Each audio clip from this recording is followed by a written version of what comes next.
Hello everyone, welcome back to our channel. आज आपण आपल्या घरी 50 लोकांचं जेवण बनवणार आहे चुलीवर.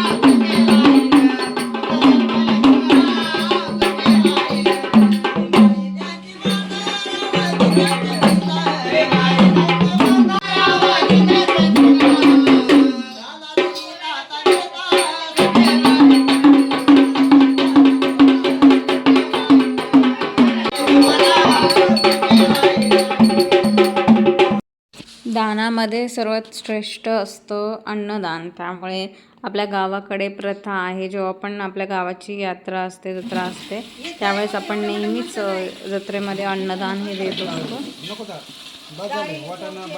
तो ऑलरेडी आपला जिरा राईस रेडी झाला आहे. मम्मी आणि मामा दोघंजण मिळून इथे वाटाणा बटाट्याची भाजी बनवतात.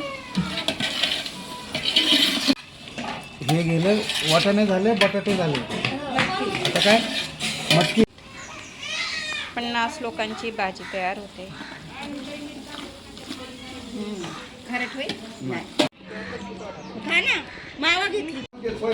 भाजी खूप स्पायसी झालेली आहे आणि टेस्टला छान आहे. टेस्ट केली मी. अरे राणी राणी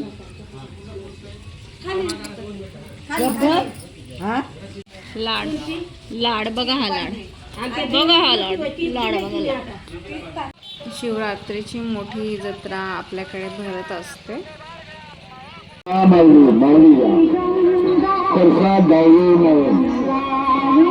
आपल्या पूर्वजांची प्रथा होती शिवरात्रीच्या वेळेस अन्नदान करायची. तीच प्रथा आपण आता पुढे चालवतोय. मंगळ रामा गायकवाड यांनी 101 रुपया, पिंपरी यांनी 101 रुपया त्यांनी अन्नदानाकरता दिलेले आहे. तर कळमचं मंडळ त्यांचं अत्यंत आभार. बंकट गुंडीबाग गायकवाड यांनी 101 रुपया अन्नदानाकरता दिलेले आहे. कळमचं मंडळ अत्यंत त्यांचे आभारी आहे. हे पैसे त्यांचे पुढल्या वर्षी अन्नदानामध्ये वापर केले जाणार आहे.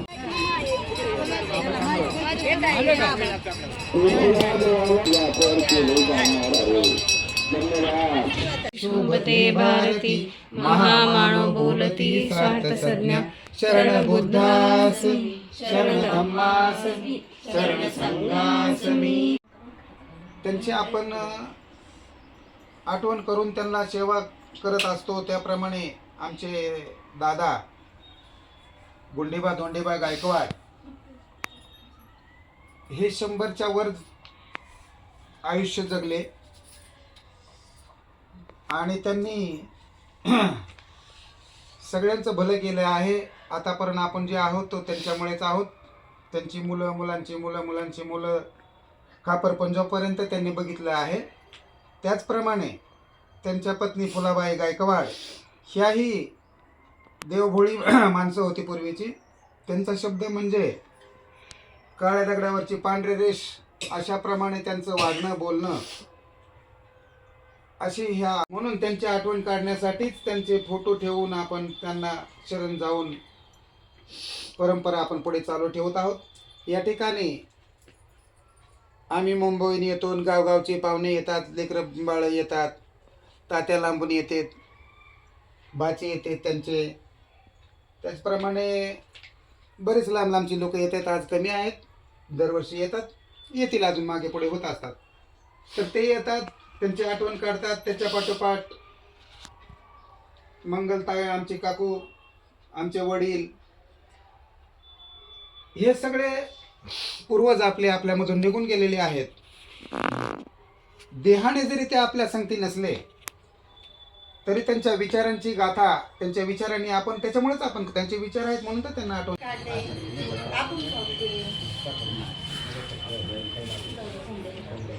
किती जण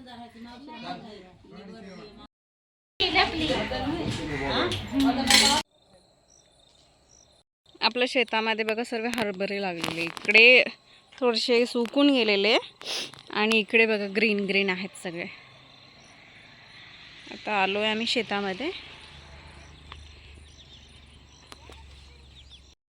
म्हणजे हे जे तुम्हाला माझ्या मागे दिसतंय सर्व हरभऱ्याचंच आहे आणि खूप छान वाटतं इथे आल्याच्या नंतर. सर्वीकडे ग्रीन ग्रीन आहे आणि आता जो हरभरा आहे तो आता थोड्यापैकी आम्ही कट करणार आहोत. आम्ही दाखवतो तुम्हाला. या साईडला मोर पण दिसला आम्हाला, पण ते कॅप्चर करता नाही आलं, तो लगेच पळून गेला त्याच्यामुळे. आणि हरिण पण असतात इकडे, खूप सारे असे हरिण येत असतात. मॉर्निंगला जास्त येतात, मॉर्निंगला, आणि इव्हिनिंगला तर सहसा शेतात तर कोणी येत नाही त्याच्यामुळे. हे जे आहे छोटे छोटे हे जवसचे झाडं आहेत बघा. हे सर्व ज्वारीचे कणस लागलेले आहेत इथे.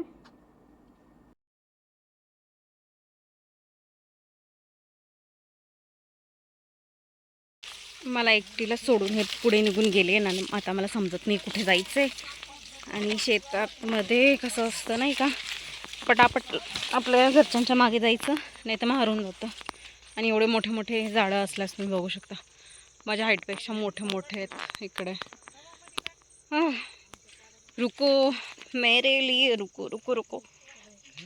माझ्या साडीला लागले असते. तिकडे बघा त्या साईडला ज्वारी आहे आणि हे सर्व इथे गहू लागलेले, गेहू. आणि तिकडे पण ज्वारीच आहे. शेती आहे सगळी. याच्यामध्ये हा जो आहे हा हिरवा, म्हणजे हा परिपक्व झालेला नाही अजून. अच्छा. त्याच्यानंतर हा जो आहे हा निमकच्चा, म्हणजे हलका हलका पकायला लागलेला आहे. ह्याच्या आपण ओंब्या, म्हणजे ह्याला असं कापायचं आणि हारावरती म्हणजे कोळशावरती शेकायचं आणि शेकल्याच्या नंतर त्याला बडवायचं किंवा असं चोळायचं हातामध्ये, आणि चोळल्याच्या नंतर मग ते गहू बाहेर पडतात. ते गहू आपण खायचे, त्याला म्हणतात हुळा. हुळा असं म्हटलं जातं. आणि हा जो आहे हा पकून तयार झालेला आहे. आता ह्याला जर आपण समजा असं तोडलं, ह्याला जर हे बघा तुम्हाला दाखवतो थोडक्यामध्ये. ह्याला जर चोळलं आणि असं जरा बडवतात, मशीनमध्ये काढतात, पण मी तुम्हाला हातामध्ये चोळून दाखवतो. चोळल्याच्या नंतर गहू कसे आपल्या हातामध्ये पडतात थोडक्यात तुम्हाला थोडे 2-4 दाखवतो. हे बघा, हा निव्वळ गहू बघितलात, हा निव्वळ गहू आहे. हो, ह्याच्यामध्ये मिलावट नाही, काही नाही कुठल्या प्रकारचा. हा एकदम आपला शेतातला गहू, परिपक्व गहू असं याला म्हटलं झालं. ही पूर्ण शेती माझी आहे. पूर्ण 20 एकर क्षेत्र ही क्षेत्रफळ आहे. 20 एकर शेती ही सगळी माझी आहे, माझ्या बापाची आहे. आणि तिकडे तिकडे आलेले आहेत ते सगळं ज्वारी आहे. ज्वारी लागलेली त्या आहे. साईडला ज्वारी. हा, त्या साईडला पूर्ण ही ज्वारी लागलेली आहे.